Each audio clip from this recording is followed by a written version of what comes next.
barra se trajeron para tapar un debate o taponar un debate que nosotros y el país queremos que se haga. Es todo lo contrario. Eso no puede quedar ante la matriz de opinión de la gente de que eso es lo que nosotros queremos, porque creo que no es eso, y reitero, un debate tan importante no lo voy a desgastar en hacer una lista de mercado de quienes aprovechan estar en el Congreso o estar en otras instancias o apoyar al presidente de turno para favorecerse particularmente cuando lo que requiere el país es la construcción de un proyecto colectivo de nación. Yo simplemente, para avanzar en el debate, señor presidente, quiero decirles y quisiera leer unas cifras muy rápidamente que fueron inclusive miradas aquí en un pequeño video, que simplemente muestra la crisis que está viviendo el mundo por hambre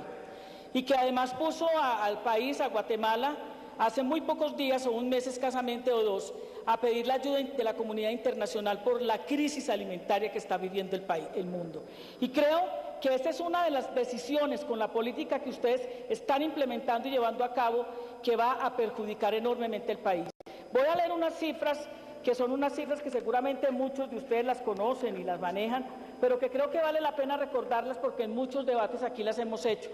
Pero quiero recordar que el 81% de personas en el campo están en situación de pobreza, un 40% de esas personas en situación de miseria. El 70% de los trabajadores campesinos ganan menos del salario mínimo, y esto además con el ministro de la Protección aquí lo hemos discutido muchas veces, de lo que fue la reforma laboral, la 782, que no generó ni los empleos y que además precarizó la mano de obra no solamente en el sector urbano sino en el sector rural. 8.3% es la tasa de desempleo a septiembre de este año, que corresponde casi a 400.000 personas en el campo. Hay 6.500 hogares campesinos sin tierra, 2.250.000 hogares que tienen menos de 3 hectáreas de tierra y que representa, ministro, el 58% de los propietarios. 5 millones de hectáreas fueron prácticamente arrebatadas a los campesinos y a las campesinas de este país, producto de la guerra que se vive, pero también producto de un proyecto, de un modelo de desarrollo que se afianza y que se afinca en el fenómeno paramilitar en el país y que creo que no es desconocido para usted. Y 385.000 familias han abandonado el campo producto de esa guerra y del desplazamiento en los últimos años. Ministro, hay una cosa que siempre a quienes llevamos hace mucho tiempo haciendo política en este país nos ha llamado la atención. Yo me acuerdo de un país, senador Artunduaga, donde nosotros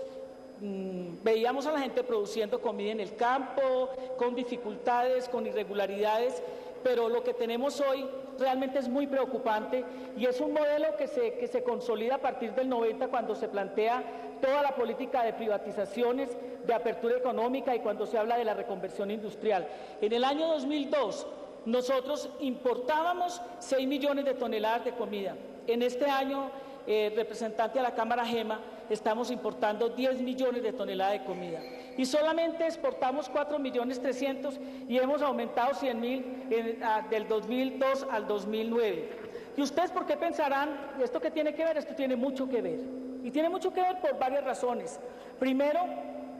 y lo dijo el senador Galán muy bien, esto no es una ley que hayan violado quienes se beneficiaron de ella, no, la ley se formuló y se proyectó con base a las necesidades y a lo que se requería. Y de manera muy rápida quiero decir lo siguiente, el TLC, el Tratado de Libre Comercio, que supuestamente era una de las decisiones más importantes de este gobierno para movilizar la economía, para poner a los productores y a todos los empresarios de este país a intercambiar.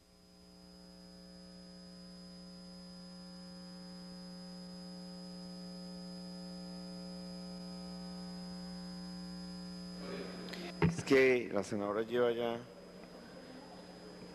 17 minutos. El Tratado de Libre Comercio no se ha firmado y, señor ministro, bien vale la pena preguntarse si el gobierno, que tiene tantos asesores, tiene tantos técnicos, no podía configurar un escenario de futuro que le permitiera darse cuenta si se iba o no a firmar ese Tratado de Libre Comercio y si esta política, a través de un proyecto de ley, que entre otras cosas, ministra de Comunicaciones, lo único que le faltó fue que se llamara Ley Jorge Eliezer Gaitán, porque se aprobó el 9 de abril del 2007, o no sé si la ley rememoraba el debate de las bananeras, que fue tal vez uno de los debates más importantes que hiciera Jorge Eliezer Gaitán aquí en el Congreso de la República y que se asemeja, senadora Janet Griselda, a lo que es la discusión de la huelga de los corteros de caña en el país versus la forma como algunos empresarios, y entre esos el del señor cañicultor, sector cañicultor, se han beneficiado de esta política. Me pregunto si la propuesta que el gobierno ha planteado y que ha venido supuestamente consolidando, que se fundamenta en tres cosas: competitividad, generación de empleo en el campo y agroproducción, era tan sólida y tan válida, ministro, ¿por qué ustedes primero toman la decisión, que hubiera sido válida si supiéramos que al año se iba a firmar el Tratado de Libre Comercio y comenzaba su vigencia, pero una política que no solamente,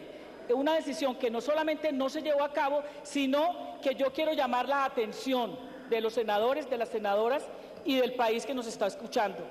Estas decisiones, senador Robledo, que se tomaron, efectivamente sí benefician a un sector pudiente de la población. Pero también hay que decir una cosa, y a mí me llama mucho la atención, de que el Consejo Técnico, que hace parte del ingreso seguro, del agroingreso seguro, pues hombre, ¿cómo así que personas como los de la SAC, los de Finagro, los de FENAVI, los del sector de la ganadería, no se dieron cuenta, por más que simplemente asesoraran al gobierno, hacia dónde iban dirigidos esos subsidios y esos créditos baratos y esos regalos, y se quedaron callados y se quedaron tranquilos y no dijeron absolutamente nada? Yo comparto con el senador Robledo de que no hay ni por qué preocuparnos porque hayan subsidios para un sector empresarial del agro. Pero a mí lo que sí no me parece lógico, ministro, y creo que ese es el verdadero debate, primero, porque consolida un modelo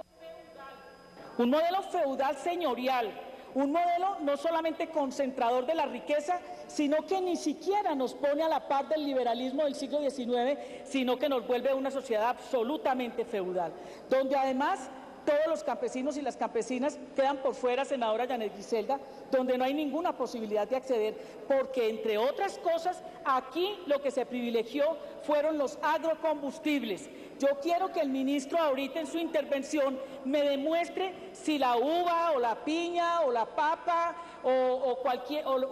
Senadora. o el frijol o las lentejas realmente se beneficiaron con estos recursos que se dieron, y si realmente para ellos hubo un elemento importante de la política, que es la reconversión en el campo. Y yo creo que nos vamos a ir a una cosa que yo quiero plantearle al Partido Liberal. Aquí, en esta ley de agroingreso seguro, hay un condicionamiento, pues que para aprobarla uno,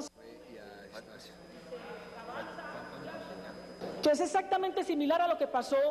cuando se aprobó la reforma laboral. Aquí se generó un condicionamiento de que iba a haber una comisión que le iba a hacer seguimiento a lo que el proyecto o a la que la ley estaba estableciendo. ¿Dónde está la comisión? ¿Dónde están los estudios? ¿Dónde se dice que realmente lo que se buscaba sí cumplió los objetivos? Pues pasa exactamente, y lástima que no esté aquí el senador Avellaneda, lo mismo que pasó con la reforma laboral. Es la consolidación de un modelo de desarrollo que además en este caso es mucho más perverso, porque tiene mucho que ver con el paramilitarismo, con el narcotráfico, con el latifundio y con un modelo de desarrollo absolutamente regresivo. Es decir, uno lo que se pone a ver, ministro, es que Colombia, en lugar de avanzar, retrocede. Colombia, en lugar de consolidarse como un país que puede ser realmente productor de alimentos para toda la región, no se da. Y eso tiene que ver y va de la mano con la comida que se importa y con lo que se favorece. Y hay una cosa, senador Cristo,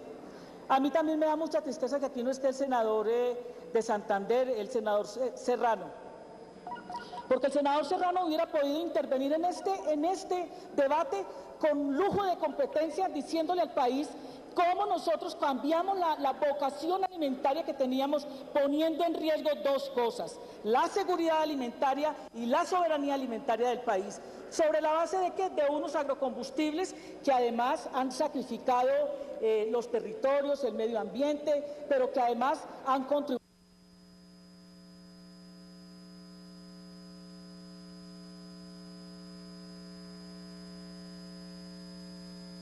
el ministro de Petróleos y de Minas,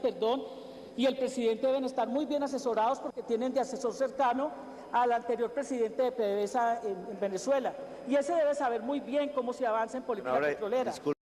Voy a leer unas cifras que son unas cifras que seguramente muchos de ustedes las conocen y las manejan, pero que creo que vale la pena recordarlas porque en muchos debates aquí las hemos hecho. Pero quiero recordar que el 81% de personas en el campo están en situación de pobreza, un 40% de esas personas en situación de miseria. El 70% de los trabajadores campesinos ganan menos del salario de turno para favorecerse particularmente cuando lo que requiere el país es la construcción de un proyecto colectivo de nación. Yo simplemente, para avanzar en el debate, señor presidente, quiero decirles que, y quisiera leer unas cifras muy rápidamente, que fueron inclusive miradas aquí en un pequeño video, que simplemente muestra la crisis que está viviendo el mundo por hambre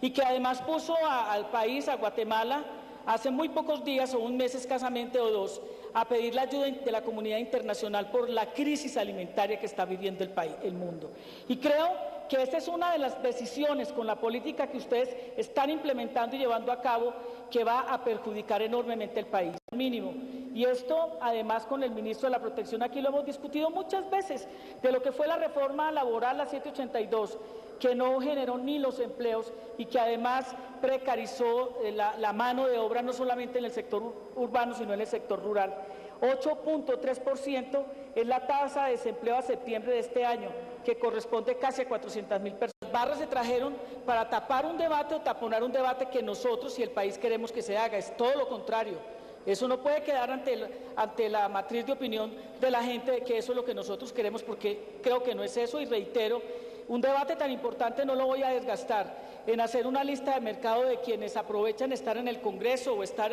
en otras instancias o apoyar al presidente.